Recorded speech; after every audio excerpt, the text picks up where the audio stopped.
Hi friends, எல்லோரும் எப்படி இருக்கீங்க? Welcome back to my channel. ரொம்பவே சிம்பிளாக 5 to 10 மினிட்ஸ்லேயே ரெடி பண்ணக்கூடிய பட் டேஸ்டியான பட்டர் கார்லிக் ப்ரான் தான் நான் இன்றைக்கி ரெசிபி எடுத்துகிட்டு வந்திருக்கேன். இந்த ரெசிபிக்கு நீங்கள் எந்த மேரினேஷனும் பண்ண தேவையில்லை. ஒரு பேனில் கொஞ்சோண்டு பட்டர் அண்ட் ஆலிவ் ஆயில் மட்டும் ஆட் பண்ணிவிட்டு நம்ம க்ளீன் பண்ணி வச்சுருந்த ப்ரான்ஸ் எல்லாத்தையுமே 1 by 1 சேர்த்துக்கோங்க. கொஞ்சம் சால்ட் அண்டு பெப்பர் மட்டும் சேர்த்து டபுள் சைடுமே ஷார்ட்டே பண்ணி எடுத்துக்கோங்க. இதுக்கு ஒரு 2 to 3 மினிட்ஸ் தான் ஆகும். சேம் பேன்லேயே குட்டி குட்டியாக சாப் பண்ண கார்லிக் சேர்த்துக்கோங்க. அதையும் சார்ட்டே பண்ணிட்டு அகைன் நம்ம ப்ரான்ஸ் எல்லாமே அதில் ஆட் பண்ணிடுங்க.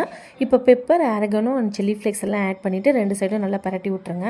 தண்ணி அதுலேருந்தே செப்பரேட் ஆகும். அப்படி வரல அப்படின்னா அகெயின் ஒரு கொஞ்சமாக தண்ணி சேர்த்து அதை கொஞ்சம் க்ளோஸ் பண்ணி வச்சுருங்க. நல்லா குக் ஆனதுக்கப்புறம் இப்போ கொஞ்சம் அரை லெமன் அளவுக்கு பிழிஞ்சு விட்ருங்க. அதையும் நல்லா மிக்ஸ் பண்ணிவிட்டு ஒரு 2 மினிட்ஸ் மட்டும் விட்டுருங்க. அவ்வளோதாங்க. ஃபைனலாக கொத்தமல்லி தூவி இறக்கிட்டோன்னா நம்மளுக்கு ரெஸ்டாரண்ட் ஸ்டைலில் பட்டர் கார்லிக் ப்ரான் கிடச்சிரும். இன்கேஸ் இதுவே கொஞ்சம் காரமாக வேணும் அப்படின்னா சிக்கன் மசாலா இல்லை ஃபிஷ் மசாலா இல்லை மிளகாத்தூள் போட்டு கொஞ்சம் ஒரு 15 மினிட்ஸ் முன்னாடியே நீங்கள் மேரினேட் பண்ணிக்கலாம். நானும் சேம் மெத்தடில் தாங்க ட்ரை பண்ணியிருக்கேன். கொஞ்சம் மசாலா போட்டு மேரினேட் பண்ணியிருக்கேன். But totally unexpected. நான் ஏமாட்ட பட்டர் கார்லிக் ப்ரான் தான் பண்ண போகிறேன்னு சொல்லாதனால அவங்க ஃபிஷ் மசாலா போட்டு மேரினேட் பண்ணி வச்சுட்டாங்க.